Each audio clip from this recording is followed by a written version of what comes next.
Les 259 ex-salariés de la société vendéenne de roulement de Fontenay-le-Comte se sont tous retrouvés dans l'amphithéâtre de la fac de droit de La Roche-sur-Yon.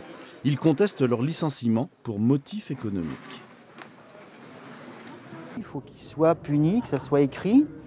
C'est peut-être une petite goutte d'eau dans la mer, mais au moins ça va laisser une trace. Il faut qu'il laisse... Une question d'honneur pour vous? Exactement. En ce qui me concerne personnellement, c'est une question d'honneur. Sylvain a retrouvé du travail, mais il n'a pas retrouvé le même niveau de salaire. Pour les avocats des salariés, c'est l'entreprise SKF France qui a demandé la fermeture du site.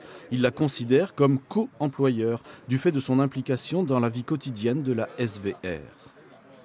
Ce que l'on veut démontrer, c'est que c'est à SKF France d'assumer ses responsabilités et de venir nous expliquer comment elle peut justifier d'avoir mis à la porte 259 personnes alors qu'elle se portait bien sur le plan économique. Du côté de SKF, bien évidemment, on n'a pas le même point de vue. La crise et le coût de ces petits roulements à billes fabriqués en Vendée rendaient la position intenable. Alors SKF estime avoir fait ce qu'il fallait en finançant le plan de sauvegarde de l'emploi, avec 115 000 € en moyenne par salarié.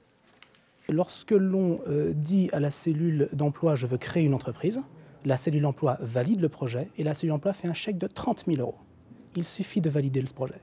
Lorsque l'on s'inscrit à une formation, la cellule d'emploi fait un chèque de 5 000 €. Lorsque l'on réussit la formation, elle fait un nouveau chèque de 5 000 €.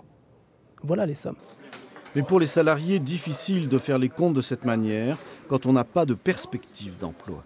Lorsqu'on arrive chez un employeur et qu'on a un entretien avec la direction, parce qu'il faut se vendre 2 fois plus qu'une autre personne. Pourquoi? Parce qu'il y a des sous-entendus de primes, d'argent, alors qu'il n'y a pas tout ça du tout. Le procès se poursuivra demain.